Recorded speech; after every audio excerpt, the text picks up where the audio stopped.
حربية. شوف شوف شوف شوف شوف شوف شوف شوف இந்த வெடி விபத்து என்பது அங்க இருக்கக்கூடிய மக்களுடைய வாக்குமூலம் என்பது பயங்கர வெடிச்சத்தத்தை நேரிலே பார்க்கக்கூடியதாக இடந்ததாகவும் தீ விபத்து அப்பகுதியில் ஏற்பட்டதாகவும் பரபரப்பான சூழல் உருவாகியதை தங்களால் உணர முடிந்தது எனவும் மக்கள் ஏதோ ஒரு அதிர்வலை ஒன்றை உணர்ந்ததாகத்தான் கூறப்படுகிறது. இந்த விபத்தை தொடர்ந்து சுற்றுவட்டாரத்தில் வசிப்பவர்கள் வெளியேற வேண்டாம். இங்குதான் சந்தேகம் விளக்கின்றது. மக்கள் வெளியேறினால் ஏதாவது தகவல் கசிந்து விடுமா? கிட்டத்தட்ட டொனால்ட் ட்ரம்பை பொறுத்தவரையில் ஏன் பெஞ்சமின் நெத்தனியாவோடு அளவுக்கு அதிகமான உறவு வைத்தோம் அல்லது இந்த போர் தொடர்பில் பெஞ்சமின் நெத்தனியாவோடு ஏன் இறங்கி வேலை செய்தோம் என்று சிந்திக்கின்ற அளவுக்கு இப்போது நிலைமை மாறி இருக்கின்றது. ரைனோ ரூஃபிங்கிடமிருந்து ரைனோ பிரீமியர் ரூஃபிங் தீர்வுகள்.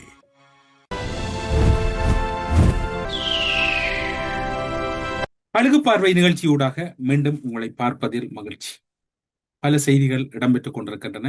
சில செய்திகளை கூறுவதற்கு முன்னர் இன்னும் பல செய்திகள் அதனை கடந்து சென்று விடுகின்றன. ஆனாலும் கூட மிக நுட்பமாக அமெரிக்க தொடர்பில் பார்க்கப்பட வேண்டிய சில முக்கியமான செய்திகள் இருக்கின்றன. அந்த வகையில் அமெரிக்காவில் இருக்கக்கூடிய மிக பிரதானமான எண்ணெய் சுத்திகரிப்பு நிலையம் ஒன்றின் மீது நேற்று எதேச்சையாக ஒரு விபத்து ஏற்பட்டதாக கூறப்படுகிறது. அது விபத்தா அல்லது வெடி விபத்தா என்பது தொடர்பில் யாராலும் அறிய முடியாமல் இருக்கிறது. அந்த வகையில் பார்க்கின்ற போது இந்த யுத்த களமுனையில் ஈரான் மீது இஸ்ரேல் அமெரிக்காவுடைய தாக்குதல் திறன் என்பது அதிகரித்திருக்கின்றது, மாற்றமில்லை. ஈரான் பக்கத்தில் இழப்பு இருக்கின்றது, மாற்றமில்லை. ஆனால் அமெரிக்காவுக்கு வெளியில் இருக்கக்கூடிய அமெரிக்க தளங்கள், மத்திய கிழக்கில் இருக்கக்கூடிய அமெரிக்க தளங்கள் மீது இலக்கு வைத்துக் கொண்டிருந்த ஈரான் இப்போது அந்தந்த நாடுகள் இஸ்ரேலை தொடர்ச்சியாக தாக்கி அளித்துக் கொண்டிருக்கின்றது. ஆனால் அமெரிக்கா மீது தாக்குதல் என்பது இல்லை. ஆனால் இங்க இருக்கக்கூடிய வலுவான சந்தேகம் என்னவென்று சொன்னால், இப்போது அமெரிக்காவில் எண்ணெய் சுத்திகரிப்பு நிலையம் கிட்டத்தட்ட மிக பிரதானமான எண்ணெய் சுத்திகரிப்பு நிலையம் என்று பார்க்கப்படுகிறது. ஒரு நாளைக்கு 3,80,000 பீப்பாய்கள் அளவில் கச்சா எண்ணெய் சுத்திகரிப்பதாகவும் 770 ஊழியர்கள் பணியாற்றுவதாகவும் தினமும் 4,35,000 பீப்பாய்களுக்கும் அதிகமான பெட்ரோல், டீசல் மற்றும் ஜெட் விமானங்களுக்கான எரிபொருட்கள் உற்பத்தி செய்யப்படுவதாகவும் கூறப்படுகிறது. மிக பிரதானமான ஒரு ஆலை வெடித்து சிதறி இருக்கின்றது. அது தொடர்பில் உள்ளூர் அமெரிக்க தகவல்களின்படி அது ஒரு தவறுதலாக நடந்த சம்பவம் என்றுதான் கூறப்படுகிறது. அமெரிக்காவின் டெக்சாஸ் மாகாணத்தில் இருக்கக்கூடிய ஆர்த்தர் துறைமுகத்துக்கு அருகிலே தான் குறித்த எண்ணெய் சுத்திகரிப்பு நிலையம் இருப்பதாகவும் இந்த தாக்குதல் அல்லது வெடி விபத்தா தாக்குதலா என்பது தொடர்பில் ஆரம்பத்தில் எதனையும் கூற முடியாது. ஆனால் உட்கட்டமைப்புள் தீ ஏற்பட்டதை அவதானிக்கக்கூடியதாக இருந்ததாக அங்கிருக்கக்கூடிய பொதுமக்கள் கூறுகிறார்கள். ஆனால் இந்த வெடி விபத்து என்பது அல்லது அந்த சத்தம் என்பது அங்கிருக்கக்கூடிய மக்களுடைய வாக்குமூலம் என்பது பயங்கர வெடிச்சத்தத்தை நேரிலே பார்க்கக்கூடியதாக இடந்ததாகவும் தீ விபத்து அப்பகுதியில் ஏற்பட்டதாகவும் பரபரப்பான சூழல் உருவாகியதை தங்களால் உணர முடிந்தது எனவும் இந்த பயங்கர தீ விபத்தை தொடர்ந்து அப்பகுதியைச் சேர்ந்த மக்கள் பாதுகாப்பாக இருக்கின்றார்கள் என அதிகாரிகள் தெரிவிக்கின்றார்கள். ஆனால் மக்களை பொறுத்தவரையில் கிட்டத்தட்ட பெரிய எண்ணெய் சுத்திகரிப்பு நிலையம் மக்கள் ஏதோ ஒரு அதிர்வலை ஒன்றை உணர்ந்ததாகத்தான் கூறப்படுகிறது.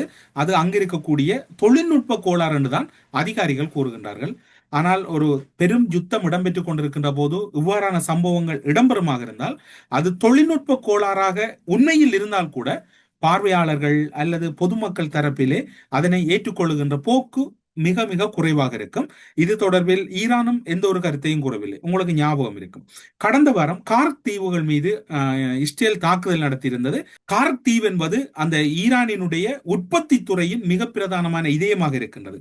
அந்த பகுதி தாக்குதல் நடத்தப்பட்டது. அதன் போது அமெரிக்கா இஸ்ரேலிடம் கூறியது, எங்களிடம் முன்னனுமதி அல்லது எங்களுக்கு ஒரு அறிவுறுத்தல் வழங்காமல் இவ்வாறான தாக்குதல்களை நடத்தாதீர்கள், இது நல்லதல்ல என்று கூறியிருந்தது. இப்போது அமெரிக்காவினுடைய மிக பிரதானமான எண்ணெய் சுத்திகரிப்பு நிலையம் ஒரு விபத்துக்குள்ளாகி இருக்கின்றது. அது விபத்தா வெடி விபத்தா என்பது தொடர்பில் தெரியாது. என்றால் அமெரிக்காவின் போர் விமானங்கள் கீழே விழுகின்ற போது அவை தொழில்நுட்ப கோளாறு என்று கூறப்படுகிறது, அல்லது தவறுதலாக இடம்பெற்ற தாக்குதல் என்று கூறப்படுகிறது. இதற்கும் என்ன பெயர் என்று தெரியாது. அமெரிக்காவில் இருக்கக்கூடிய குறித்த எண்ணெய் சுத்திகரிப்பு நிலையத்தின் தொழில்நுட்ப அதிகாரிகளின் கூற்றுப்படி அங்கிருக்கக்கூடிய ஒரு சூடாக்கும் பகுதி அதிக வெப்பத்தை வெளியிட்டதனால் அதில் ஏற்பட்ட தீ விபத்து தான் இதற்கு காரணம் என்று கூறப்படுகிறது. இந்த விபத்தை தொடர்ந்து சுற்றுவட்டாரத்தில் வசிப்பவர்கள் வெளியேற வேண்டாம். இங்குதான் சந்தேகம் இருக்கின்றது. இந்த சுற்று வட்டாரத்தில் இப்போது ஒரு ஒரு அசாதாரண சூழ்நிலை அந்த பகுதியில் இருக்கின்றது. அந்த பகுதியில் இருக்கக்கூடிய மக்கள், அங்கு இருக்கக்கூடிய புகை அல்லது அவர்களுக்கு இருக்கக்கூடிய பல சுகாதார பிரச்சனை காரணமாக வெளியேறலாம். ஆனால் யாரும் வெளியேறக்கூடாது என்கின்ற ஒரு உத்தரவு வெளியிடப்பட்டிருக்கின்றது. இதுவரை விபத்துக்கான காரணம் வெளியிடப்படவில்லை. மக்கள் யாரும் வெளியேற வேண்டாம் என்று கூறியதனுடைய நோக்கம் என்னவென்று புரியவில்லை. எனவே இங்குதான் சந்தேகம் இருக்கின்றது. மக்கள் வெளியேறினால் ஏதாவது தகவல் கசிந்து விடுமா, அல்லது இது இந்த பகுதியில் ஏதாவது தாக்குதல் நடத்திவிட்டு யாரும் அந்த தாக்குதலோடு தொடர்பானவர்கள் மக்கள் குடியிருப்புக்குள் இருக்கிறார்களா என்கின்ற கண்ணோட்டத்தில் இங்கு பார்க்க வேண்டியிருக்கின்றது. ஆனால் இது விபத்து என்றுதான் கூறப்படுகிறது. இன்னும் ஒரு சந்தேகத்தையும் அவர்கள் தரப்பிலே வெளியிட்டிருக்கின்றார்கள். ஈரான் அமெரிக்கா இடையான தாக்குதலில் ஈரானின் எரிசக்தி உட்கட்டமைப்புகள், குடியிருப்புகள் என எண்ணெய் சுத்திகரிப்பு நிலையங்கள் என அனைத்தையுமே மத்திய கிழக்கிலே துவம்சம் செய்து வருகிறது ஈரான். இந்த பாதிப்புகளை எல்லாம் பார்க்கின்ற போது அமெரிக்க தளங்கள் மீது அமெரிக்காவுக்கு வெளியிலே தாக்குதல் இடம்பெறுகிறது.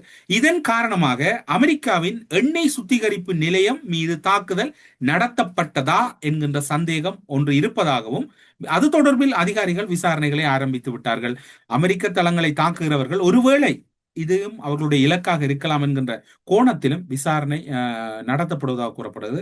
கிட்டத்தட்ட டொனால்ட் ட்ரம்பை பொறுத்தவரையில் ஏன் பெஞ்சமின் நெத்தனியாவோடு அளவுக்கு அதிகமான உறவு வைத்தோம், அல்லது இந்த போர் தொடர்பில் பெஞ்சமின் நெத்தனியாவோடு ஏன் இறங்கி வேலை செய்தோம் என்று சிந்திக்கின்ற அளவுக்கு இப்போது நிலைமை மாறி இருக்கின்றது.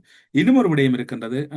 ஒரு இம்பீச்மென்ட் மூலம் டொனால்ட் ட்ரம்ப் அவர்கள் பதவி நீக்குவதற்கான வாய்ப்பு இருக்கின்றது. இன்னும் ஓரிரு ஆசனங்கள் தான் அதற்கான அதிகப்படியாக தேவையா இருக்கு. அது தொடர்பிலும் அமெரிக்காவில் இருக்கக்கூடிய அரசியல் கட்சிகள் சற்று ஆழமாக வேலை செய்ய தொடங்கிவிட்டன. இந்த டொனால்ட் ட்ரம்பின் போக்கில் இப்படியே விடுவோம் என்றால் உலகமும் முழுமையாக பாலைவனமாகி அமெரிக்காவும் தன் நிலையிலிருந்து அழிந்து விடும் என்கின்ற அச்சம் அவர்கள் மத்தியில் இருக்கின்றது. இது அமெரிக்க ஜனாதிபதி தொடர்பில் அங்கு இருக்கக்கூடிய செனட்டர்கள் மத்தியிலே பேசப்படுகின்ற ஒரு உரையாடலாகவும் இருக்கின்றது. டொனால்ட் ட்ரம்பை ஒரு முறை பதவி நீக்குவதற்கு முயற்சி செய்து பார்ப்போம். இப்போது அவர்களுக்கு அதற்கு 2 ஆசனங்கள்லாம் போதாமல் இருப்பதாம், அதனை கூட பெறுவதற்கான தொடர்ச்சியான கலந்துரையாடல்கள் இடம்பெறுவதாகவும் கூறப்படுகிறது. ஒருவேளை இந்த நிலை கைமீறி செல்லுமாக இருந்தால் டொனால்ட் ட்ரம்பின் பதவி கூட பறிக்கப்படுவதற்கு வாய்ப்பு இருக்கின்றதா என்று பொறுத்திருந்தான் பார்க்க வேண்டியிருக்கின்றது. டொனால்ட் ட்ரம்பினுடைய போரினுடைய பின்னடைவுகள் போரியல் ரீதியாக கூறுவதாக இருந்தால் நீங்கள் எல்லோரும் கேட்கலாம், ஈரான் பாதிப்புக்குள்ளாக இருக்கின்றது. அதே நேரம் டொனால்ட் ட்ரம்ப் அவர்கள் அமெரிக்காவும் தன்னுடைய வரலாற்றில் இழக்காத பெரும் இழப்புகளை சந்தித்துக் கொண்டிருக்கிறது. குவைத் வான்பரப்பில் விழுந்து நொறுங்கியது அமெரிக்காவினுடைய F-15 போர் விமானம். இது 4வது விமானமாக பதிவாகின்றது. மத்திய கிழக்கில் போர் கிட்டத்தட்ட 3வது வாரத்தை எட்டி இருக்கின்றது. இந்த நிலையில் குவைத் வான்பரப்பில் அமெரிக்காவினுடைய அதிநவீன F-15 போர் விமானம் பறப்பில் ஈடுபட்டுக் கொண்டிருந்த போது சுட்டு வீழ்த்தப்பட்டிருக்கின்றது. எரியும் நிலையில் வானில் இருந்து விமானம் பாகங்கள், அதாவது பாகங்கள் சிதறித்தான் கீழே விழுந்திருக்கின்றன. இந்த விமானத்தின் வீழ்ச்சி என்பது 4வதாக பதிவாகின்றது. 4வது விமானம், முன்னர் ஒரே முறையில் 3 விமானத்தை கொடுத்திருந்தார்கள், இப்போது 4வது விமானத்தை கொடுத்திருக்கின்றார்கள். குவைத்தில் இருவரை சுட்டு வீழ்த்தப்பட்ட 4வது அமெரிக்காவின் அதிசிறப்பு வாய்ந்த போர் விமானமாக F-15 விமானம் பதிவாகின்றது. இதற்கு முன்னர் விழுந்த F-15 ரக விமானங்கள் குவைத் பாதுகாப்பு படையினரால் தவறுதலாக சுட்டு வீழ்த்தப்பட்டது தான் கூறப்படுகிறது. ஒரு விடயத்தை இந்த இடத்தில் சொல்ல வேண்டும். குவைத் வான்பரப்பில் அமெரிக்காவின் F-15 விமானங்கள் சுட்டு வீழ்த்தப்படுவதற்கு ஈரான் காரணம் அல்ல. அது குவைத்தில் இருக்கக்கூடிய வான் பாதுகாப்பு சாதனங்கள் தவறாக இயங்கியது என்றால், இப்போது டியோகோ காசியா மீது வரை தாக்குதல் நீண்டு சென்றிருக்கின்றது. ஈரான் தரப்பில் கூறப்பட்டிருக்கின்றது அந்த தாக்குதலுக்கும் எங்களுக்கும் தொடர்பில்லை என்று.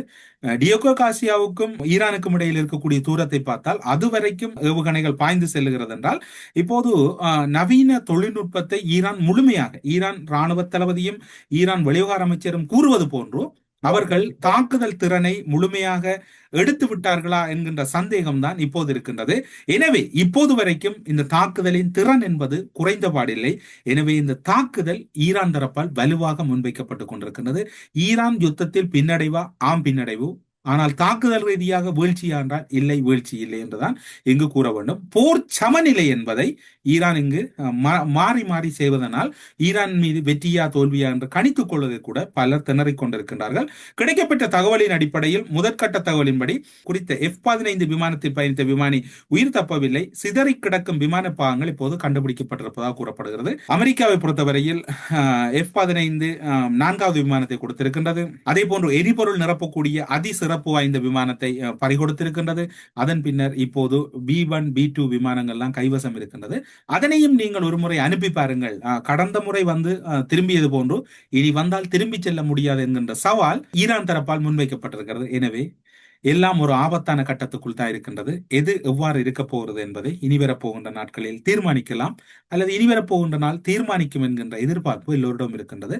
ஆனால் டொனால்ட் ட்ரம்பை பொறுத்தவரையில் இதற்கு மேல் இனி அடி வாங்குவதற்கு அமெரிக்காவால் முடியாது என்கின்ற ஒரு நிலைப்பாடு இருக்கின்றது. பெரும் எண்ணெய் சுத்திகரிப்பு நிலையம் தவறுதலாக இடம்பெற்றிருந்தால் கூட அது பெரிய இழப்பு. இப்போது விமானங்கள் போர்க்களத்திலே தொடர்ந்து இழக்கப்படுகிறது. டியோகோ காசியா என்று ஆபத்தில் சிக்கி இருக்கின்றது. தன்னுடைய பதவி கூட இன்று ஒரு ஊசலாடக்கூடிய நிலை. பதவி பறித்தால் உலகில் அமைதி திரும்பிவிடுமோ என்று சிந்திக்கின்ற அளவுக்கு இருக்கின்றது. எது இடம்பெறப் போகிறது கழுகாருடைய பார்வையில் என்று இவைகள் தான் கிடைக்கப்பட்டிருக்கின்றன. மீண்டும் நாளை புதிய தகவல்களோடு சந்திக்கலாம். நன்றி, வணக்கம்.